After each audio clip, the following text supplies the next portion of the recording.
It is May 6th, 2020. Welcome to the Fifth Avenue Podcast, presented by Fifth Avenue Cinema, Oregon's only student-run cinema, bringing you the latest in movies, movie theaters, and marvelous musings. My name is Sam Schrader. I'm a 35mm projectionist, and today I am going to shout out... why break the streak? I'll shout out my cast iron skillet in which I made a delicious sharp cheddar tuna melt. Oh, dang. Whoa. Snapped. Yep, and I co-host the podcast with... What it is and what it looked like. It's your boy Tracy, 35mm projectionist, along with Sam, co-host of the podcast. Shout out. Damn, I don't even know. Shout out to my mom. She's probably not listening to this. I mean, if she will, who knows if she figures that out. I mean, you know what? She's probably going to listen to this. I'm going to send her a link. She loves YouTube. Her birthday is this Saturday. So, happy birthday, Mom. Love you. Taurus season. Taurus energy, you know, big bull stuff. Oh, you're going to hear me cussing on this podcast, Mom. Big bullshit. Big and back being bull. Like a white kid in the suburbs. My name is Machiavelli. I'm the producer of the podcast. I would like to give a shout out to two albums in particular. I would like to give a shout out to Peaceful as Hell by Black Dresses and Zeit by Tangerine Dream. Both of those albums low-key aren't like sleeping to music, but I've been taking a lot of naps listening to spooky and screamy vibes from those, so dark ambient music only. Ooh. This nigga having bad dreams.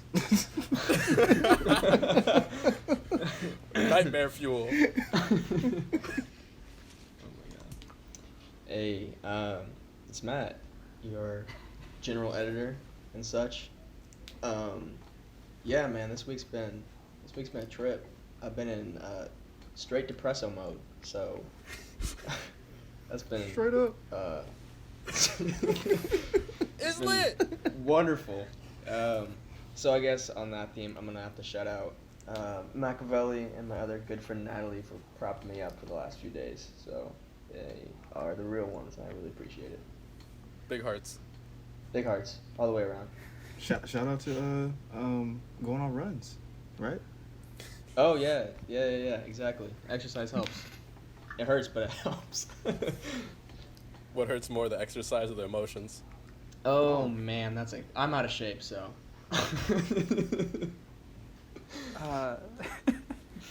It's Maddie, current publicity future cinema coordinator. I have to shout out my ex-roommate of 3 years, Sawyer, for showing me this movie that we're going to talk about in the podcast today. They say that they're going to listen to this, and I guess this will be like a test to see if they listen to it, but shout out to gay friendship of 3 years. If PSU Housing did one thing, they did that right, so. Damn. Yeah, I mean, I don't know. I don't know how many people listening to this have dealt with PSU housing or housing in general for colleges, but like, it's not the best system, especially when you're trans. So, it's a gamble. That is incredibly fair. And I am Owen, the publicity coordinator in training currently. And my shout out goes to showers, which are currently the best part of my day. Damn, I felt You know that. That's all I gotta That deserves say. a round of applause for sure. I felt that one. Warm water really be hitting different during quarantine. I was going to say shout out part 2 to the wasp that flew at me while I was in my shower. Yo, Not one of And I those went, Japanese wasps, I though, don't right? Yeah, It was about God. murder hornet. murder wasps. No, it was just a wasp, and I went, I don't need a shower that bad. I'm going to hide in my room. I don't smell too bad today. I guess this is your bathroom now. Yo, the Your wasp was like, smell yo, will repel it. the wasp was like, yo, we taking a shower? Like, let's go. Oh, this is your house. I'm so sorry. I'm sorry for intruding. This is your room. I was like, well, the last tenant, let me rock. But I guess you acting all weird. I guess I'll have to leave. I feel like my bathroom in my new apartment is like a spawning point for large insects, because the first night I was here, there was like 50-cent piece-sized spider, and I was like, I'm just Whoa. trying to go to the bathroom. Like, I can't really... Maddie, we gotta I move can't- you again. We gotta get I'm like, you I out. can't get up right now to kill you, so I'm going to need you to stay over there for a second. You got a G Unit certified spider.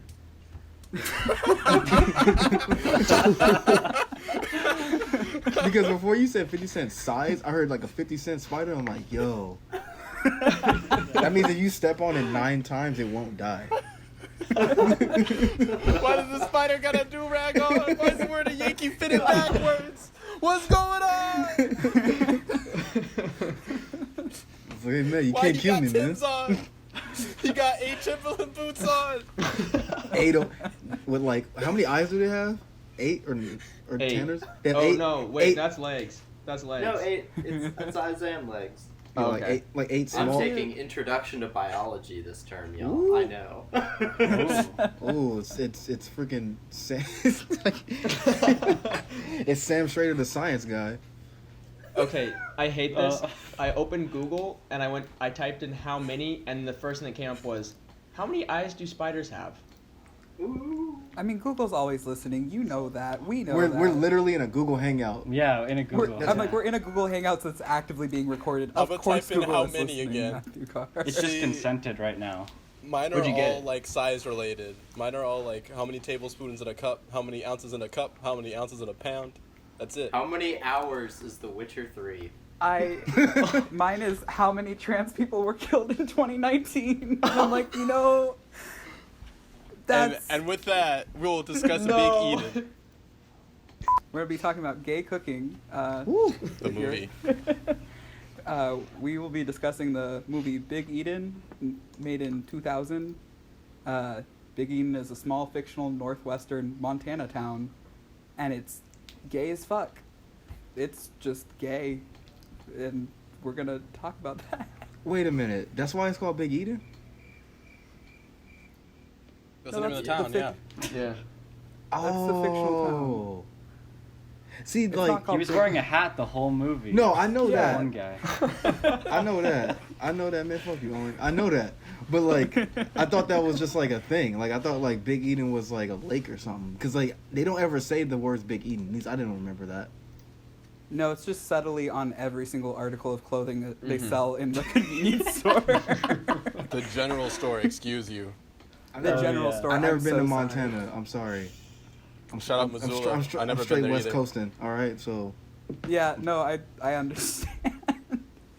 I felt that because the movie ended and I went, where did this take place? And Sawyer went, where's Missoula? I'm like, the second biggest city in Montana? It's in Montana. So that's the only reason I knew. Me and Matt were trying to figure it out too, and then they're like, he came down from Missoula. I went, it's in Montana. It's Montana, And that yeah. was my first thought.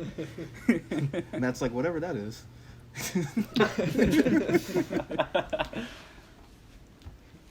It's got glaciers and some big fields. That's about it. I mean, So that's we pretty were- on par with the movie. That's true. It's pretty. It is. So we were discussing some things off pod in regards to like visibility in the film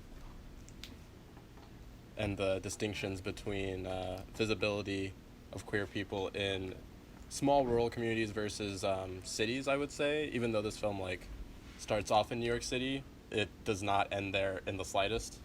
Mm-mm. Big spoil. But what are y'all's thoughts about that? I feel like in films like that, from that sort of late 90s, early 2000s era, when it's like people are kind of starting to become progressive, but they're also like really regressive in ways that they might not realize at the same time. Like, do you know what I mean? Like, I feel like Yeah. The West Wing is something that I thought of when I was watching it, where it's like this like neoliberal fantasy, but they're also all like low-key like sexist and racist at the same time. Yeah. Yeah, I see the I- idea of like fantasy a lot there, cause like, granted, it was very like it was really sweet and loving to see like this whole community kind of rally behind like, the main character Henry. Like it was like actually really sweet seeing like all like these like country ass dudes being like being really nosy when like his like friend Dean comes back to the shop, and they're like looking out the window like, oh no, what's going to happen? Like it's really, I thought that was really sweet.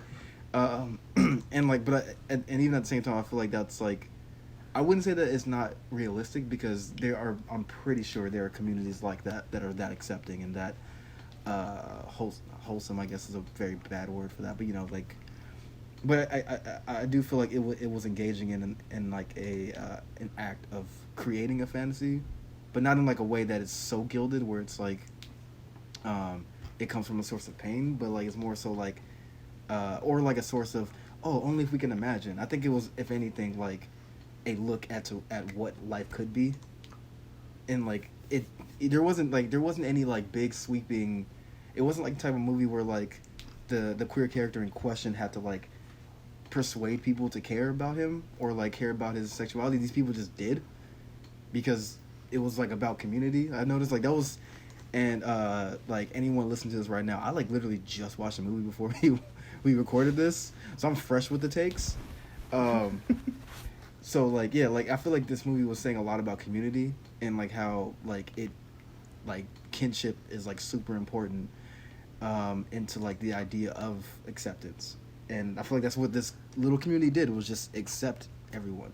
Not everyone's like, not like everyone as in like a whole overarching thing, but like that was like their thing, was accepting folks that they know or don't know. I would definitely say, like, going off of that, at one point in the movie, there's a widow character who's the one that's like supposedly making food for the main character coming from New York, because bitch is gay from New York and can't cook, I guess. But like, she at one point is like offering him cookies or like something where it's like the way that she goes about it, she's like, yeah, we knew he was gay, but like, why can't he just say it? Like, she was like more frustrated that he wouldn't just come out and say it, because she was like, we have to talk around this, and that's frustrating. And I'm like, I was kind of worried she would get back in the car and say something homophobic, honestly. So I was like, yeah, neat.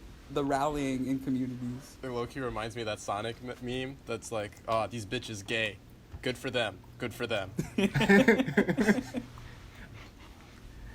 Yeah, because I remember you saying like before, like, you know, outside of the pod or whatever, about you saying like that, like a lot of the like the talk of queerness in this movie is very understated, and that was the first time where it's like actually really like directed, aside from like the beginning where his like assistant or coworker, I don't know what her relationship to him is, says that we're gonna find him a boyfriend or something like that. Other than that, that was the first moment where it was like someone actually being like, boom, like yo, he gay or something like that. But at the same time, it was like the first time where there was like a little bit of like objection to it, but not really. It was like some type of like a little bit of I felt like there was more objection around Henry going home because his straight best friend that he was in love with lives there now, and everyone was like, you know, he's straight, and he's like,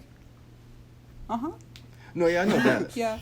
I pretend I do not see it. Like, I can acknowledge, but then it's like, you know, like, this was one of the first movies I feel like I've ever seen that portrayal of straight friends who don't know how to like deal and acknowledge with like queer friends having feelings for them that they can't reciprocate, and they're like, I love and care about you, so I would not like to like crush you because that's not what I'm trying to do. I could try and see if it works, and then it's like, man, I kissed you, it didn't feel right, and it's like, yeah, that's okay, and it's like, no, but I don't want you to leave my life just because you're gay and in love with me, and it's like, I can go be gay somewhere else. Like, he's ready to fly back to New York, he's like, that's it, I'm going, and it's like, you've been here for 6 months, and I knew that in the span of the movie that it was taking over like a long time, but I'm like, oh, this bitch has been here for 6 months, he's part of the community now, like, you can't leave, you can't just go. All them damn montages with the country music, I was like, yo, it's been a minute. like you told homegirl, like, yo, just till grandpa gets back on his feet, and then grandpa's like, I'm not finna walk no more, I don't know what you think this is gonna happen. And what do you mean I'm gonna be back on my feet? It's like, don't you see this wheelchair? Like, what you talking about? And then, like, he stays there for like 6 months. But I can just imagine how like agonizing that can be for 6 months. You in that close proximity with like high school crush for, he said like 20 years, I think. Yeah, 20 years. They old. But yeah, like, yeah, it was interesting. Even like, I don't even want to jump straight into like the climax or whatever, which I don't even know if it's the climax. But when they have that argument and how like I feel like in a way when you hear these type of stories, you kind of want to be angry at the the straight best friend, or like whoever the object of anyone's desire that's not required. It's like a object of the Not unrequited love. reciprocated. Yeah. But like Dean made some points, and I was like, he really did. because at first I'm like, no, fuck you, Dean, bro. Like, just come on, man. Stop playing. Like, we You know trying to it's kiss good. the homie the whole movie. Try to kiss the homie the whole Yeah, movie. Yes. You took your shirt off in front of the homie and threw your shirt right Yeah, on. he's flexing hard. He's like, yo, you trying to go, That Yeah. one scene, you trying to go like, to the like- pool? Yeah. Trying to go, throwing his shirt right on him. he's like, yo, let's go swim. You know what I'm saying? That Like, was Yeah. cruel. yeah, exactly. No, that scene is. I love the composition of that because my man Henry does like 3 double takes. Yeah, he's like, He's like, oh, we're getting, oh.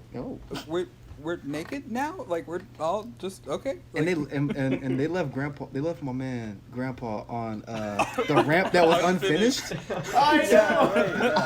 And he smiles when they run away, but I'm like, yo, he can't get out of there. Like, No, that shot lingers for a little bit to where you can see that it's not done. And Yeah. then you Yeah, see him you're like- smile, and he's like kind of just sitting there like, yo, but like I'm here.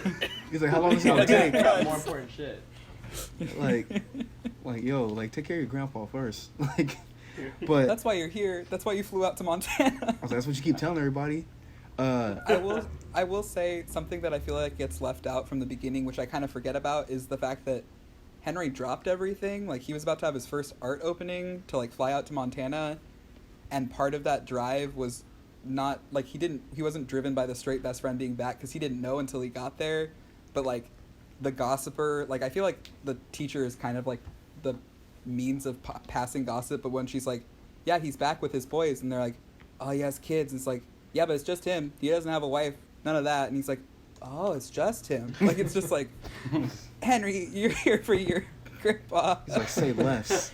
Say less, He's nah, like- say less. Nah, Sam's out of the hospital. He's fine. So I got other shit to worry about now. When he was like, how does he look? He's like, he looks good. No, but like, how does he look? How does he look? And the school teacher's like, come on, like, already? It's like, She looked at him like, bro, like. I Do was we like, got an earring or something? Like, remember your grandfather? He's like, oh yeah, Yeah, yeah. Oh, he's straight. I He think- good. I mean, oh my god. I think the straightness of Dean is one of the few things that's like explicitly talked about with sexuality, because even in the last scene of like, I mean, spoiler, this whole thing is a spoiler for the movie. You should watch the movie if you haven't, like if you're continuing to listen. But when Sampaw dies and it's like, I never got the chance to tell him, and he's really upset, he never says what he didn't get to tell him, but it's just like, yes, I will hold you and know that like he knew. He said it. He's like, did we raise you for you to feel shame? Because like I didn't mean to raise you like that. And I was like, oh, I'm crying now. Shit. Okay. Hey, that scene killed me because I was like looking at my phone. I think I was texting y'all about this, and then like I looked up and I was like, wait, why? What's happening? And then like, cause like the camera got kind of tight on them. I was like, oh, this means something's happening. And then like, shout film history. But like, then he started saying like, do you feel like you need to be ashamed? And I was like, oh. And then like he like, yo, I'm always a sucker for like, when, and like it may be like a weird, not weird, but maybe like whatever coming from me, but like when like men comfort each other by like when they're crying, not just like bro, it's like no, when they cry and hold each other, that kills me. And like when he like leaned on his grandfather, put his legs up on the couch and just cried, I was like, son, like. I can't do it, because that was like you were saying, that was their talk about him being gay, just not saying it. That's why I say with this movie like a lot, they just don't say it, but they say it like it's kind of known. Like I think the grandpa knew. Oh, there's a great scene that I think is understated and probably will go forgotten, but I think it's kind of like the main conundrum of the whole movie is the it's not the thing. I think it's a Thanksgiving dinner or a different dinner, where they have where at the table it's Grace, Henry, Dean, his kids, that one girl that wants Dean and no one really cares about. That's the mayor. No one cares about her. She plays a mean ass violin though. That's She a was fucking fiddle. that violin. She was fucking that fiddle up. Uh, but and Pike, and they exchange glances, and the cuts are like so like sharp, where it's like Dean looks at Henry, 'cause I think Henry and Dean, spoiler alert again, like made out like not too long ago, like the night before or something, and like And Pike and his grandpa saw. yeah, Pike and his grandpa. No, they didn't make out. Sorry, they had like that weird embrace, and then Pike like, saw with, it. like the lingering. Yeah, where he holds his wrist, but it's like, oh, as bros apparently. I'm like, come on, but like, No. yeah, like he's like, I'm He's so I glad really you're like here. the icy wrist. It's like I'm so glad you're here. I'm like, man, stop playing with me. But yeah, like they all like exchange like this like weird like triptych of like glances where like what's his name? Dean looks at Henry. Henry kind of looks at him, kind of looks away. Pike is staring at Henry, and then like Grandpa's staring at Pike, staring at Henry, and he's like, and then the mayor lady is looking at Dean, and Dean looks at her like, oh yeah, what's up, I guess, and then Grace is looking at all of it, kind of, and it's just like, I feel like that was the moment like Grandpa started putting the pieces together. Like he was like, The longer that scene went on, I was just like, they're just sitting here with no music. Like, this is all just happening in real time for this movie. And I'm like, gay tension. I think that like not understated, but I guess like saying it without saying it within that, and like characters like connecting pieces happens also with like all the guys who work at the general store, I guess, or hang out in the general store with Pike, because like he's getting all these different shipments of things in, and they're like confused as to why. And like even to begin with, they're like, oh, you like him, but like it was kind of weird because you couldn't tell at first if they were like being homophobic about it, or if they were just like low-key just like teasing him about it. They were like town gossip in a sense too. It was like something new, something exciting to talk about, and kind of stir the pot a little bit. I never see that portrayal among men, I think, in movies. Like, it's the trope of like, you don't talk about those things, but it's like we're all human. Like, gender aside, everybody wants to talk shit and know what's going on in everybody's life. Like, if you're nosy, you're nosy, but it's really cute that like it's in an endearing way of, I can't remember, like the men in the general store have names, but like the one that was just like, who are you cooking for? And they're like, shut up, we don't want to scare him off. Like, stop. And it's like, I'm just asking because that smells really good and I could have some of that. And they're like, fuck off. And then that whole like scene wherever he's like talking to him and he's like, so Pike, are you like, like that thing? Are you like, you do things? he did the thing where he took his hat off too. He was like, hey. Yeah, You know they're getting serious. He's like, Hat over the heart. what does this mean, Pike? And Pike is like, I don't know what it means. I don't want to talk about it. Leave me alone. And then he's just like, it's a good meal. And he's basically just like, I'm just trying to check to see, if there's the gay over here. I don't care if it is. I'm just wondering, like, you're really sweet. I hope you get to give your gay away and receive some gay back, but I was just trying to see if it was gay. I don't know how to say it though, so good night. And he leaves, and Pike like smiles and is like, all right, it's not homophobia, he just don't know what he's doing. Did they ever say gay the entire movie in reference to them?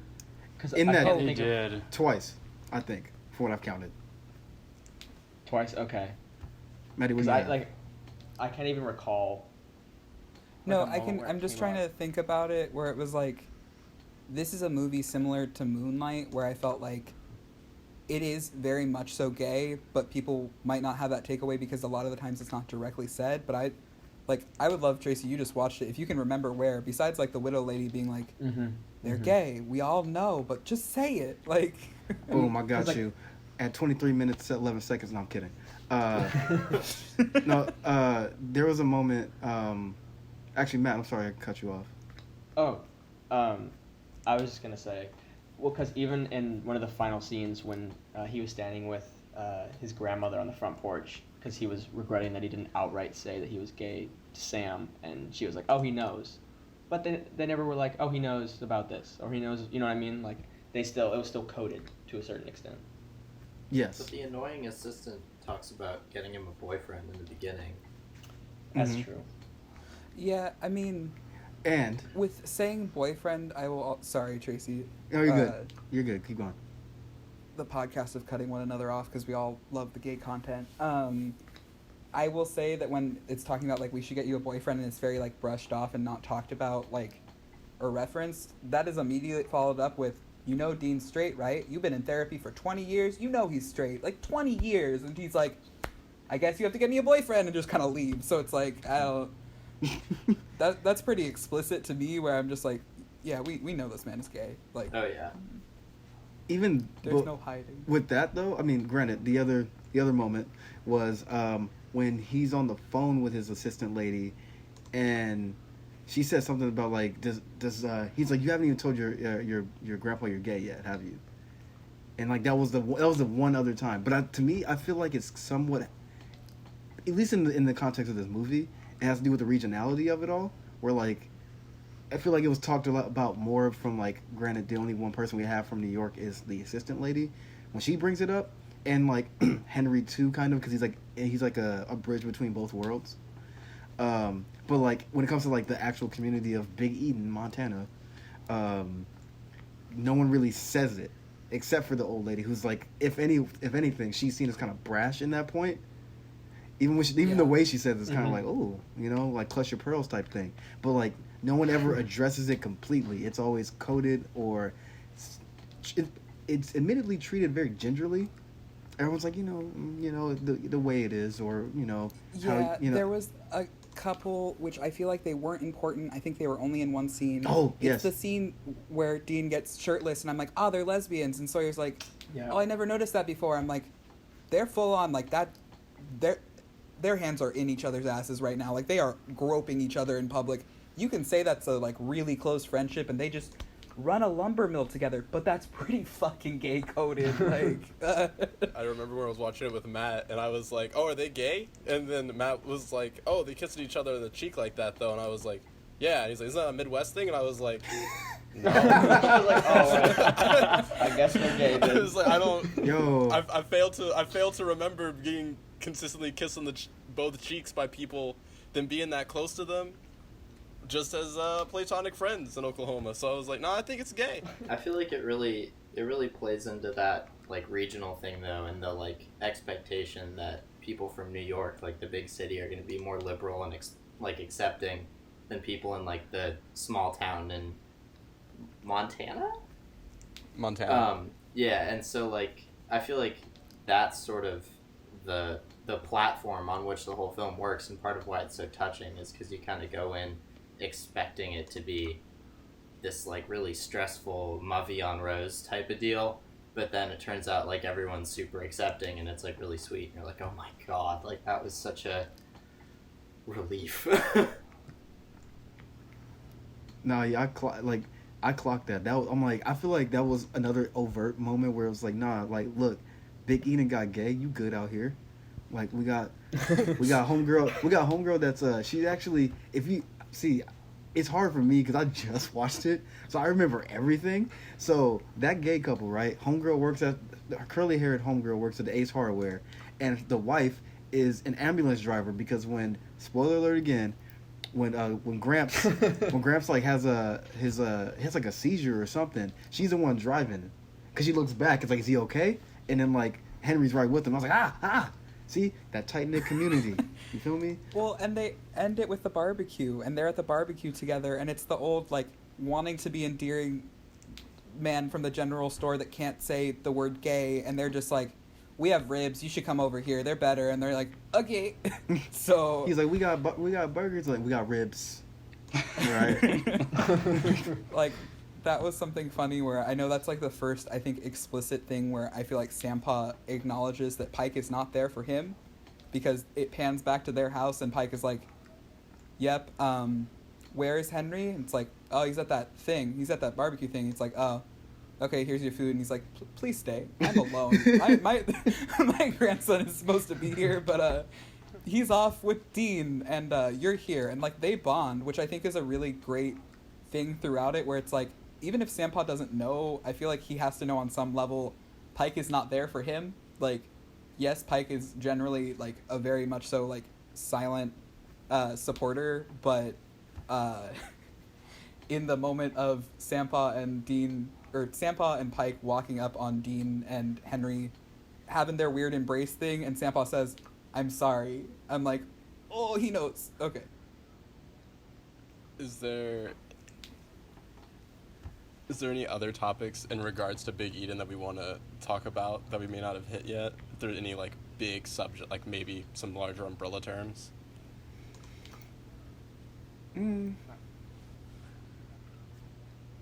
It's not a big thing, but the bit at the end when Pike is like running to try to stop the plane, and he just runs through the metal detector. Yeah, And I was like, this my movie God. was so made before 9/11. We said the exact same thing. I watched that movie and Yo, I went, Wyland. Sawyer, what year was this made? And they're like, 2000, I think. I'm like, 9/11 hadn't happened. They're like, what? I'm I like, know. this bitch ran up to the gate. He got I all the way to the know. gate and said, stop the plane. I'm like, you would be shot. You would He- not make it he that ran far into the through plane. the metal Through the metal detector. detector. Yeah. Oh, Yo, they God. let a brown man get that far. That's what blew Yeah, my I was mind. gonna I'm like, say, and as a person unrealistic. of color, they let him run through the metal 'Cause- detector. We're like, bro, it's all good. 'Cause You just 'cause- can't stop the plane. Yeah, even if it's Sit 9/11, down. it would have been like, if a white dude did that, they'd be like, hey, bro, hey, no. But the brown man, they would be like, yo, you get your ass over there. But they hit him with the real. Who you think you They are? hit him like they knew what he went there for. He's like, hey, yo, we can't Yeah. stop the plane, fam. I know. Well, I will say, if it's a small town vibe, like, I know that thing Yeah. of everyone kind of knows everything, because, like, what is there to do except gossip? They're like, Pike, I was fam, I'm shocked sorry they he's had an gone. airport. Yeah, no, that they had an airport, and I went, unrealistic. I was like, what? And it wasn't even just like small planes. Like that was like a 737 on the tarmac, and I was like, Yeah. But on the other side of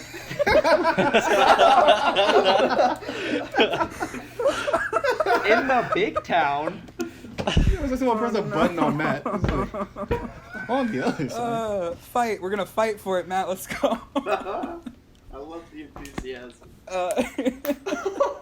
On the other side of things, in the big city, planes are existing and it's normal, and we're gonna talk about the Ian Isiah video. God. G.O.D. So, originally when we set this podcast up, we had talked about kind of like a counterpoint between Big Eden and this music video with like subtlety versus explicitness in queer representation. But then we wanted to segue into the difference between like rural queerness and, for lack of a better word, urban queerness in like bigger settings where it's not intimately like a town of 200 people. It's like you're in fucking New York City. It's like nobody knows everybody. That's not realistic.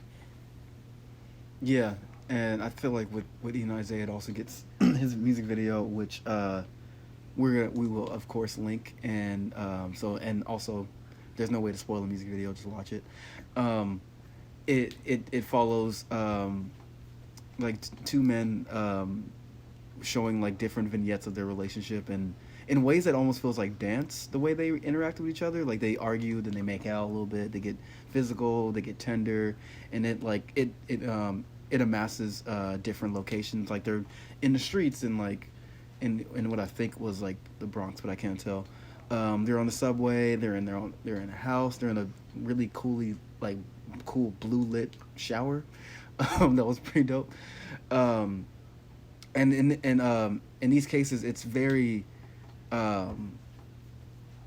it's very. I feel like it's indicative to the city in ways where, like, I remember there was a scene specifically where they're on the corner of a street, like, just making out, and there's like someone right next to them, but she's literally not even paying them any attention, and it kind of, in the Big Eden world, like, that's, cause for some, not drama, but like, as Maddie was saying, like some gossip. But not saying that New York is without its homophobia. I mean, there's homophobia everywhere. But like, it was kind of like a difference of where this identity, at least at this point in this music video right now, or at the time, was not like, was not tampered with. It was just freely out there, and able to like be out there a little bit stronger, I think. I think that also plays into like ideas between like visibility and invisibility. Like there's a great tension, or like exact opposites in ways that it's played. Like in a smaller rural place, like they're hyper visible and their relationship is hyper visible, but the actuality of their relationship is what's hidden. But in that, it's flipped. Like by being in such a large like place and having such a like significantly larger community, like their sexuality and like their relationship to one another is extremely visible and very public, but be like just to virtue of the size of it, no one sees it and it's not like highlighted. It's just something that happens. It's not something that's actually like quote unquote important. Yeah, I definitely think the difference in, for me personally, like I never see a lot of portrayals of like male coded people being hyper masculine and still being able to show like queerness and gayness and in general like things like you're very close to just fucking in public, like at that level where it's like I feel like there's a scene in them like dancing in a park, I think, where it's like that's the only thing where I could definitely see like, oh, elements of like ballroom dance and like the fact that like they're not dressed starkly like similarly. And I definitely would love to hear what other people's thoughts are on like gayness in masculinity. I feel like that, like, I kind of resonated with that on a personal level because I feel like I really enjoy presenting like in a masculine way for like the sort of performative side of it, almost like embracing masculine, like traditionally masculine roles and stuff. But also my entire life I've been very against like traditional masculine, like toxic masculinity stuff. Like I feel like when I was a kid especially, like sometimes I get like picked on a little bit for being like, you know, like always hanging out with like the girls and stuff and that kind of thing. So I feel like just that reinforcement of like that it's okay to not be shoehorned into any one particular like role or thing, like just, I don't know, being able to express yourself however you want and like really however you want, like not however you want because someone else says to do it however you want, if that makes sense. I'm kind of rambling, got more personal than I was expecting to. You're all good. No, I mean, like, I really do feel that on a personal level as well. Like, I've never been just a hyper masculine person. I've tried to present that way, but also, as silly as it is, I'm real short, so I feel like that's already a bit of an uphill battle. Ignore the pun, please. So I don't know, especially as I've gotten older, it's one of the things I try to consciously make an effort is to like redefine what masculinity means to me, because I feel like it is not only has shifted in the last, especially like 4 or 5 years, that I've grown older and better understood the different pieces that define me as an individual, but for the sake of my own sanity, realizing that like just because I am not necessarily like a very traditionally in quotes, obviously, masculine individual doesn't change the fact that that's still an aspect of my being. I would definitely say along those lines, I know personally within like trans circles, it's a term that is used a lot as far as being stealth and not visibly looking trans, like you're not going to get clocked on the street. And I feel like that also goes for sexuality in this sense of like, I know when I was dating my ex who was a man, it was more preferred if I was gonna be feminine coded, if I was to be seen with him in public, because he didn't want to be out yet with being gay. And like that's something where it's like, for me personally, I had trouble like rationalizing having to change how I was perceived, because I already have issues like any non-binary person. I don't think everyone has a healthy relationship with like one end or the other of the binary of clothing, but like in general, I feel like there's very much so like quote unquote standard or stereotype in gayness and overt gayness that like people can be thrown off when that's seen in really masculine ways, because it's like everything can still be feminized, everything can be masculinized, but like in gayness I feel like it ends up being the opposite. Same with like with looking at lesbian, it ends up being masculinized. Like I feel like it's that whole opposites thing to the point of being problematic, and it's really interesting to be able to see that in like a healthy way. in this video, like not necessarily healthy, but like they're just doing shit like everybody does shit, and it's very explicit, and that's really good to see representation of. I think in like the realms of like the specifics of it all, like I think of cultural specificity with this video and comparing it to Big Eden with this, I guess the stars of the music video being two black men, and their ways of dress emulating like, and I don't think this was on purpose, like in a way that was trying to like be referenced. I think this is literally just how they dress. But like, I think Machiavelli can also like hear me on this one, where like they kind of, the way they dress in that music video is like very reminiscent of a lot of early '90s like rap videos, where it's just like baggy clothes, Oh yeah. fitted hat, you know, all of that. And I think, and I'm not sure if this was on purpose, but I feel like that adds a layer to like the very like not hyper, but like the very visible like affection that you see. And I think that's like it's great, because I think there's like you were saying, there's like this weird idea that like there aren't like queer men that dress that way or act in that way, where it's like it's either you have to be like feminized or something, when like it's not a two-way street. I mean, like, as if you haven't like picked that up by now, our beautiful viewers, gender is a construct.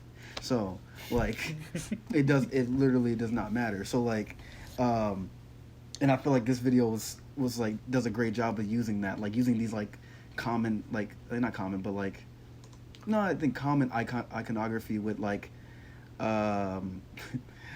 you know, with like the fitted hats, like the baggy pants, like the like throwback jerseys, all of that, but not in a way that seemed like it was parody. Like this is just seems natural to these two men specifically. Yeah. And that they engage in this like identity like wholly, and I think it also speaks to the like the dual identity or like multiple identity that like black queer folk have, where they engage with their culture as well, and the like sometimes masculine like coded things that come with it, and still like are upfront with their sexuality as well. I think in addition to that too, as you were saying, like engaging with like common, like I feel like maybe not common, but like it's very much like a cultural artifact, because it like what is masculine, what is popular, and like dressing does change over time. But I feel like in hubs like that have specific like consistent like cultural I guess like visibility, like especially like New York City and like LA, like there's a particular like style of dress that is associated with both, even though that it will like change slowly over time. Like you can look at it and go, oh, this is definitely on the East Coast, that's why they're dressing like this. And I feel like the like to the idea of like stealth and like presentation, as well as like them both being so hyper masculine in the way they're dressing, like their gender like presentation mirrors like who they are, therefore like the engagement of like their sexuality and like affection for one another like is defined like it is two men 100%. Like there is no like it's removing any type of like I wouldn't say it's removing any type of femininity, but it's definitely like rejecting femininity a lot through the way that they're interacting with one another and how like hyper masculine they are. Well, I mean, when I was watching that, I was like, I felt like they were more masculine or present more masculine than I do, as a general rule, as far as just like traditional tough masculinity goes, quotes. But well, I mean, that's something where I think I see it on both ends. Like, I know in both these videos we're focused on gay men, but like with lesbians, I know personally having friends, when it's two more feminine people presenting, it's like, so you're bi, right? You don't just like women. It's like, no, I like women pretty much exclusively. And it's like, but you both look like girls. And it's like, man, I don't know what the fuck that means. Yeah, we're both girls. Like, that's the whole thing. Like, I feel like that gets kind of shunned, which I feel like we're talking about how this is rejecting that. But on the reverse, I would say also, like, calling back to Big Eden, there was so much khaki in that movie, and it felt so Midwestern and like stereotypes, where I was like, oh, man, Pike is the only person that can dress right. Like, a lot of the time, like, Dean has this ugly ass sweater that the whole time I'm like, you were so straight, Oh, I So love that straight. sweater. Like, Nah, Sam, nah. I love you. Bad It's news, okay. bud. Henry's like New York '80s white gay like turtleneck kills me every time because he wears it during like a pivotal scene and it's like a close up. He's just like about to cry, but like it's a thick, heavy knit turtleneck. Just like, I mean, he's an art gay. He was about to have his art opening, so I mean, like, that's not surprising. I know, but it's just so funny. That's a straight My actor, favorite right? thing with you, right there. Oh wait, is it? I think so. I have no idea. I wouldn't put it past them both being straight, because like, why would you ever cast gay people Well, I just thought it actually was to play gay interesting, people? like all of his little like gayisms that he did, like knowing that he's a straight actor. The You mannerisms. know? Like, I was like, dude, you studied gay people if you're not gay and doing this shit. I know that's a bad, Well, not a bad take. Like, acting is acting, but like, you see it usually when there's people who are playing their identities on screen, like the things that you wouldn't get otherwise that can't be like written. for me, But, I like- thought it seemed almost like a little exploitative. Like he was like, it almost felt like a parody of a gay person sometimes in the way that he would act. I feel like his performance was subdued because he was back at home and low-key trying to like cover it up, and I think that makes it a little bit easier to do because you're like you can hit like barely the margins of what that like personality or mannerisms has, but like you don't go all quote unquote all the way because like you're supposed to play someone that's like kind of like not I wouldn't say on the low, that's like weird, but like, you know, kind of not trying to make not trying to bring attention to himself in that regard. Yeah, that difference in like a community where you can be open, or like where you feel like you can be open in New York, where even if it's your hometown is accepting, like I know I can say on a personal level, like going home, I realized that I had to act different. Like coming back from college where I was like, oh shit, right, they don't treat me like that here. Like it was just kind of like a reality check, and then it was like trying to tone those things down. So I can definitely say like, I feel like we're rationalizing the gayisms that Henry does well and overtly and too much sometimes, but Mhm. like as I flop my wrist, but I just like, I don't know, personally, like that I think brings up a good point that it has to be subdued. And going back to the Ian Isiah video, like it's not subdued at all. Like they're very close to fucking in a couple scenes where I'm like, oh, we just like this is just okay. I also think This it's is a street corner. also think it's interesting though that the actual lyrics of the song, Ian Isiah uses a lot of actually I don't know. Hold on. He kind of exclusively, like, the song is about a There, woman, yeah, I'm pretty yeah, sure. Yeah. There we go. Okay, I didn't know if I was like off base with that, but yeah, like he's like there's a lot of like references to a woman, and I think that's very It's the interesting. pronoun game. Yeah, it's very interesting with the juxtaposing it with the images, which I think if anything isn't necessarily like a gotcha. It's more of like a fluidity like moment where it's this can be expressed to whomever, and in this context of this video, it's expressed to these two people. Yeah, I would definitely say, like, this is throwing the, like, gender as a construct thing, but it's like, for what we know, we don't know the gender of these people, like, necessarily. Presentation is not gender, but, like, that idea of, I know I play it a lot with the pronoun game in songs where it's like, whatever pronouns fit the feeling are what the pronouns are going to be, but, like, the joke of, like, bisexual and multi-attraction people have it all because they can use the pronouns of the song, and I'm like, it's the game of we're just gonna she, he, they, I'm lonely, like I don't, whatever it ends up being about, like Yeah, like what I look like changing like a SZA song to him. I mean to her. What I look like? I'm singing at him. thank you, Tracy, you're a real ally. I'm gonna sing None of that. I'm gonna sing that Ashanti song about that boy all day.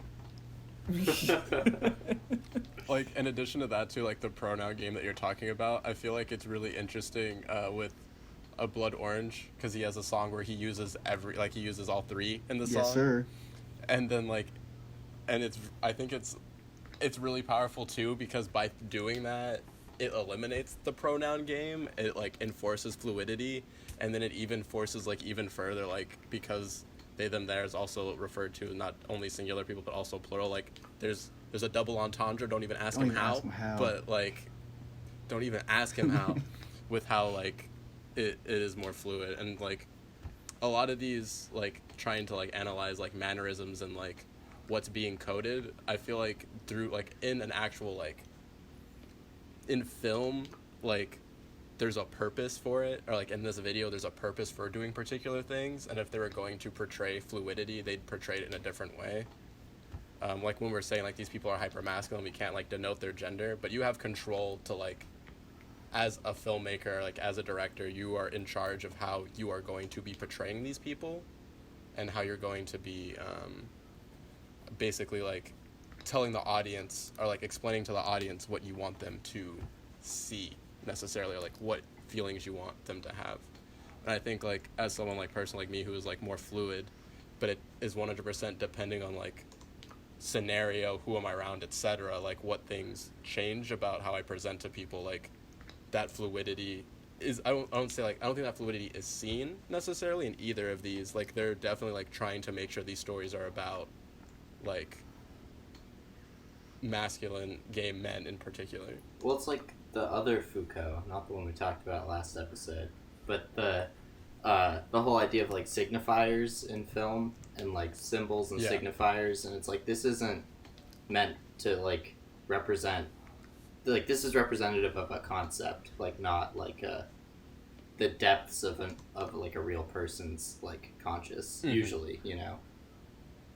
And like with that too, with like the like split between like the song being about like being written towards a woman and the video being to men, like it kind of creates not tension but like greater clarity that like the overall piece is just about love in general, as opposed to it being about like a particular type of love or like a particular like gendered or like like based on like attraction or like sexuality. It's just love as a concept. Owen or Matt, you guys haven't said much recently. Do you have anything you want to add to this before we move on to State of the Industry? I guess over the weekend I listened to the new Drake album, and I kind of shit on him a lot in the past, and I wanted to go back to memory lane of like being 14 and listening to him again. And I guess what I came out of it with being older was like how good he is at one song he's just a complete simp, and then the next one he's just like hyper masculine, like I'm gonna pull up to your house and shoot you, when we don't know if he's actually doing any of the things he's saying. But I think that has translated into pop culture in a really strong way, and I think has influenced even smaller artists. And I don't know if I'm kind of going on a tangent, but it's kind of reminding me of that construct a bit. It's certainly very performative. Yeah, it's definitely very performative. I would say like this isn't, we'll probably like segue from this 'cause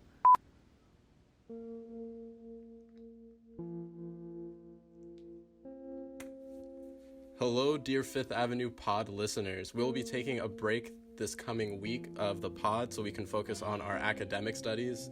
As all of you know that have been attending classes and are students, that it is ridiculously hard to try and deal with this situation of COVID, Zoom classes, and online content. So thank you for watching, listening us, etc. But we're gonna have to take a break for a little bit, and we'll see you all in the next one.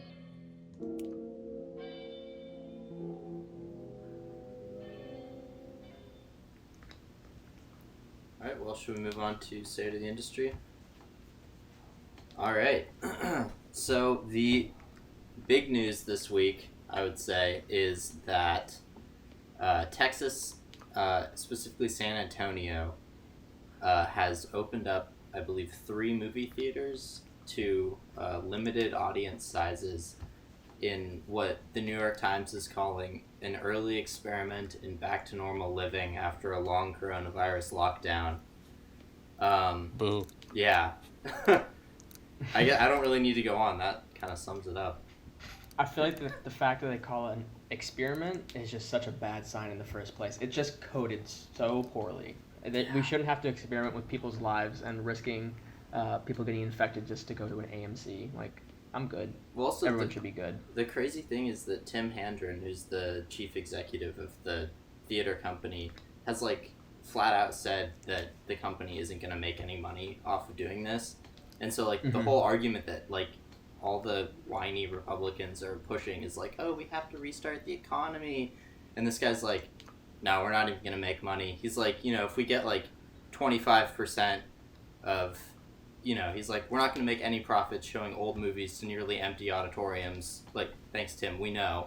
But, like, what's the point?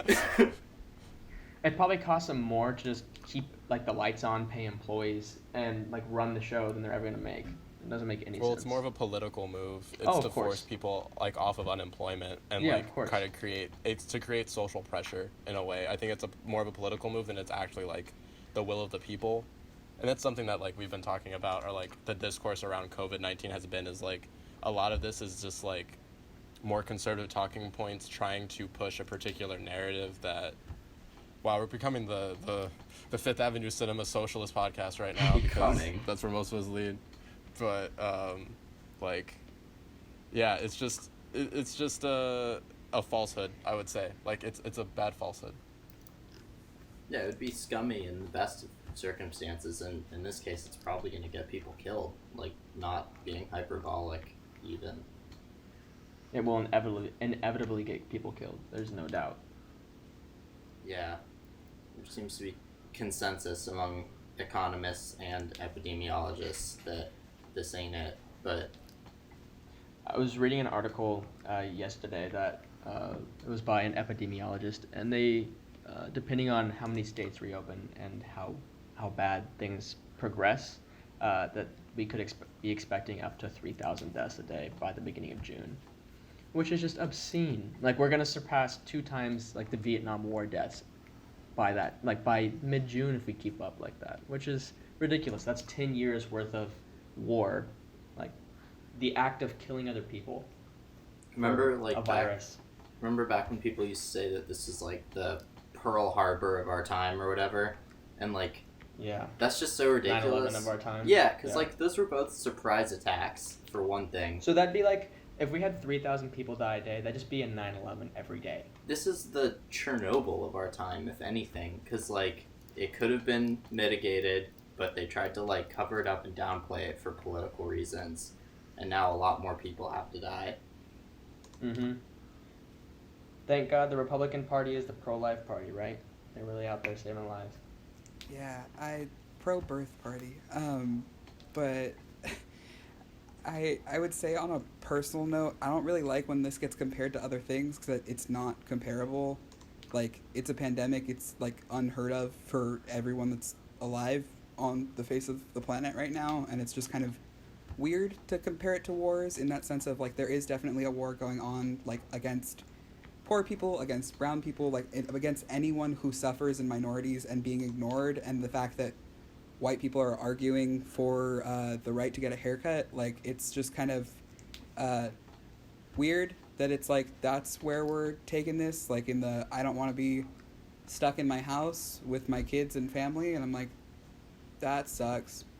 Just to go to the mall. Yeah. Mm-hmm. Did you guys watch the All Brakes No Gas video? The guy who goes out to like pretty extreme like gatherings, whether it be like the Midwest Furry Con or like to an alien con, or in this case to a protest with like an open the state protest. Matt, please tell me this is going It takes somewhere. people. You We're lost talking me about at the Furry Con. Convention. Yeah, I didn't hear He anything got you said me at after Furry that. Convention. Yeah, there we go. That's the real thing. No. Oh my god. But the takes that people had there, like he interviewed this one guy who just starts screaming, "Cough in my face! Cough in my Oh, I face!" saw and that. people like going by and joyously like jumping up and down and coughing on the guy. And he has like this extended interview where he just goes, "All the conspiracy theories you've heard are all pretty much true. The government controls everything. The moon landing didn't happen." And I was just like, this is incredible. Like this is the fact that people think like this is kind of terrifying. I mean, to it's me. incredibly terrifying when you realize once it's been reported that Corona or COVID-19 has like disproportionately affected a lot of black and brown communities. That white people was like, yo, we got to protest to get out of here, so we can be out here because it doesn't touch us. It's really sad because when you think about it, I think like we always talk about like, oh, people want to get haircuts and everything, which is trash. But what they're also doing is putting the people that give those haircuts, those that like work at those restaurants, back into jeopardy. Granted, like yes, like in their families, yes, like as someone who like is still currently working outside of Fifth in a grocery store, please don't go, stay home. It's like annoying to like that people are making it like a civil rights issue when it's not that at all. It's not. When like if anything, It's you're just jeopardizing more people. Like Yeah, it's a different level of selfishness. Like that's what I keep saying to people where I'm just like, no, it's not that you don't have a right to go outside, it's you're endangering people's lives. And they're like, it's not that dramatic. And I'm like, it's literally the butterfly chain effect of like, you don't know who you're coming in contact with when you're coming in contact with people because they've come in contact with people, and it just spreads the fuck out. Like, It's such a level of ignorance and unwillingness to accept something that might, I don't know, disagree with your quote unquote core belief system, you know? I like the core belief system where we don't kill people. Like, I don't know, that's yeah, like... I thought a lot of people did, but turns out not as many.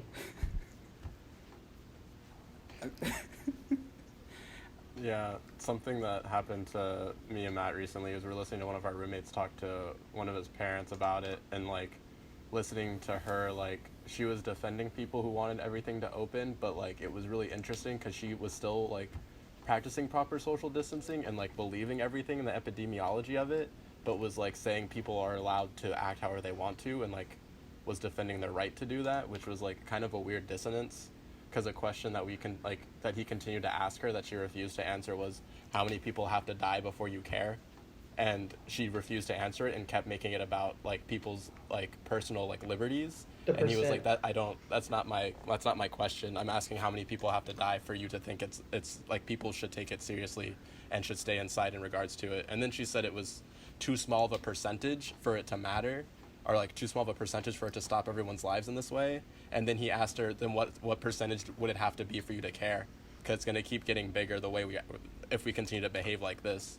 And she just wouldn't give a percentage and wouldn't give a number because it gives people accountability for like their statements. Because if they give you a definitive answer and don't distract from people's actual deaths and like their health, then you have to actually like say out loud that people don't care about other people's health and don't care about the lives of other people. They care about themselves more, which is sad. It's wild, like, reading this article about how Texas is reopening movie theaters and thinking, like, that there are people who really can't just, like, deal with the temporary discomfort of, like, I'm not saying it's, you know, a piece of cake. It's hard, but you have to put up with that temporary discomfort for the greater good of everyone else. But, like, also reading the article, like, people talking about, like, watching movies in movie theaters again and stuff, like, I was definitely like, oh my god, I want to go see a movie in a movie theater so badly. Yeah, I mean, I know Tracy, I think, said it at the beginning of the pod, and I think about it a lot, but I'm like, I think if I walked into Fifth Avenue right now, I would cry. Like, I miss the space so much, and it's so painful, but it's like, that's stupid and selfish, so I'm not gonna do that. Like, yeah, I'm good off it's that. that. I mean, I'll be fine without. I kind of miss. I kind of miss Shattuck Hall, which is, I never thought I'd be saying that at this point in my architecture education, but I miss like the studios because at least there was a sense of normalcy, even though that normalcy was working X number of hours a day. You never know what you have till it's gone, huh? Under Like, quarantine we'd love circumstances. to screen films. We'd love to screen films to everyone and like have people come in and watch movies, but it's not safe, so we can't like make that decision. Yeah. And like we'd love to screen some Universal films if they so allow us to screen some Universal films, but there's a few theaters who will not be showing Universal films that aren't Fifth Ave. Fifth Ave has access to Universal still because we didn't blow up our spot. Hey, but does that mean we can get trolls too? Sam, would you like to tell us a little bit? It better. World tour. So, not a lot has really emerged since we last talked about the standoff between Universal and AMC, and also Cineworld. I don't know if we mentioned, but they're the company that just bought Regal like a couple years ago. Also, as an aside, I was working at Regal when they bought Regal, and everything got so much worse. So just like shout out after the fact to Cineworld for being horrible. Anyway, a couple things though that I think are interesting that really show just how like ignorant and stubborn these theater companies are being is the fact that the Oscars has changed their rule that movies have to be played in theaters to be considered for awards, which is like they are notoriously behind the times. Like the Oscars are by definition behind the times. And so like just the hubris of these theaters to think that anyone gives a fuck about their influence anymore. I really like that out of these articles in general, like talking about the lengths that movie theaters, like the big names that want to go to be able to be like, yeah, everyone's going to sit 1,000 feet apart. You're going to be searched, patted down, tested, thermometer. The joke tweets about, I can't wait to have my anal cavity searched so I can go see Trolls 2 and sit 1,000 feet apart from the homies. And I'm like, man, it's funny, but like, really, it's not worth it at all. Real shit. Like, coming from people that work in, like, technically work in a movie theater, movies ain't worth it like that. Like, I promise you. Pull up that Netflix, baby. You're gonna be all right. Yeah, that's something where it's like a lot of companies are, and in general, like, I know we all, like, hate Zoom. I think that's kind of universal, but I think we've all found ways to watch movies with other people. Like, that's a common thing that I've seen. Like, I just taught my mom how to use Netflix Party today, and she was really fucking excited because, like, she can't watch movies with me in general because we live 1,000 miles apart. But, like, the fact that those things exist and are becoming readily available, like, take advantage of that. Use this time to, like, figure out how to get in connections with people, like, you wouldn't see otherwise. I know we're all college students, and for the most part, like, spread out as far as, like, even if we're at home, we don't get to see the people that we would see on a daily basis because of school, or if you're not living in home, not from Portland, like, you know, it's just one of those things where it's like you get the opportunity to reach out to people. And I know, like, that feels like pressure and, like, take your time, but, like, don't put the effort into going to actually physically see a movie, because that's endangering lives and not the way to go. I want to conclude this segment by reading a quote from the Forbes article that I referenced about this feud, which says, "How enjoyable will it be to eat snow caps, raisinets, and buttered popcorn with a face mask and rubber gloves? How many of us will wonder about the health and hygiene of the person who sat in this theater seat before me? How many of us will be wondering about the air we breathe for 2+ hours? How many of us will trust that the theater has thoroughly sanitized the seats, counters, floors, etc. between shows? Hygienically clean is the new strategy for enclosed spaces. Movie theaters will need to deliver these promises in ways that are credible and visible. And as someone who has only ever worked at a movie theater, I can tell you that is not happening."